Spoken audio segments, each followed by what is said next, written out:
Hello everyone, welcome to my channel Maradan ముచ్చట్లు. ఈరోజు మరొక మంచి చట్నీ రెసిపీతో మీ ముందుకు వచ్చాను.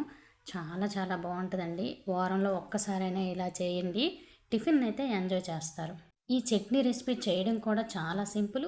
అలాగే ఈ చట్నీ అనేది మనం దేంతో అయినా తినొచ్చు. ఇడ్లీ, దోశ, వడ ఇలాగా దేంతో అయినా తినొచ్చు అనమాట. ఏ టిఫిన్కైనా పర్ఫెక్ట్ కాంబినేషన్.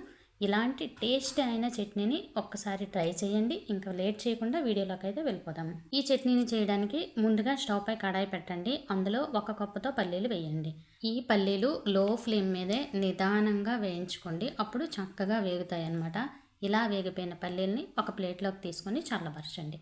మరలా అదే కడాయి పెట్టుకొని 1/2 టేబుల్ స్పూన్ ఆయిల్ వేసేసి, ఆయిల్ హీట్ అయ్యాక 1/2 టేబుల్ స్పూన్ జీలకర్ర వేయండి. తర్వాత ఏమో మనం తినే కారాన్ని బట్టి ఎండుమిర్చి, ఇంచు అల్లం, అలాగే 3-4 వెల్లుల్లి ఇలాగా ఓపెన్ చేసేసి పొట్టు తీయకుండానే వేయండి. ఇలా పొట్టు తీయకుండా వేస్తే టేస్ట్ బాగుంటుంది. అలాగే ఇలా ఓపెన్ చేయకుండా వేసినా సరే వెల్లుల్లి పేలుతుంది అనమాట. అందుకు ఇలా ఓపెన్ చేసి వేసేసి నిదానంగా కలర్ మారేంత వరకు ఫ్రై చేయండి.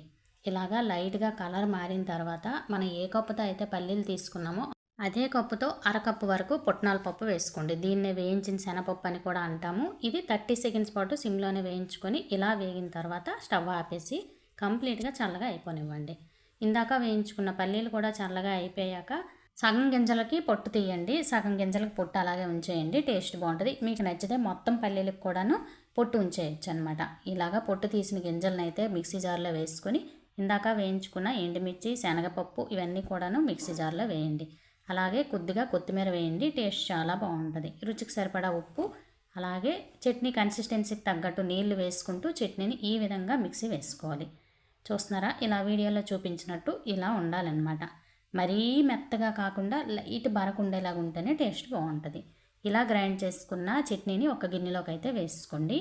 అలాగే మిక్సీ జార్లో కొంచెం నీళ్లు వేసేసి ఆ నీళ్ళను కూడాను చట్నీలో వేసేయండి. నెక్స్ట్ ఏమో ఈ చట్నీకి పోపు వేసుకుందాము. స్టవ్ పై పోపు గిన్నెని పెట్టుకొని 1/2 టేబుల్ స్పూన్ ఆయిల్ వేయండి. అందులో 1/4 టేబుల్ స్పూన్ చొప్పున ఆవాలు, జీలకర్ర, మినప్పప్పు, అలాగే 2 ఎండుమిర్చి వేయండి. ఇవి దోరగా వేగిన తర్వాత కొద్దిగా కరివేపాకు కూడా వేసేసి చిటపటలాడిన తర్వాత ఆ పోపుని తెచ్చేసి చట్నీలో వేసేయండి. అంతేనండి, ఎంతో ఈజీగా ఎంతో టేస్టీగా ఉండే చట్నీ అయితే రెడీ అయిపోయింది. నేనైతే ఈ చట్నీని ఈరోజు ఇడ్లీతో సర్వ్ చేశాను. చాలా బాగుందండి. మీరు కూడాను ఇలాగ ఒక్కసారైనా ట్రై చేయండి. ట్రై చేసి మీకు ఎలా కుదిరింది అనేది కామెంట్లో కామెంట్ చేయండి. అలాగే కొత్తగా నా ఛానల్ ఎవరైనా చూస్తున్నట్లయితే ప్లీజ్ సబ్స్క్రైబ్ చేసుకుని ఒక లైక్ చేయండి. అలాగే మన యూట్యూబ్ ఫ్యామిలీ మెంబర్స్ అయితే నన్ను సపోర్ట్ చేయండి. ఈ రెసిపీ కనుక నచ్చినట్లయితే మీ ఫ్రెండ్స్కి, రిలేటివ్స్కి షేర్ చేయడం మాత్రం మర్చిపోవద్దు. అలాగే రేపు మరొక మంచి వీడియోలో మళ్ళీ కలుస్తాను. ఉంటాను ఫ్రెండ్స్, ఉంటాను మరి, బాయ్.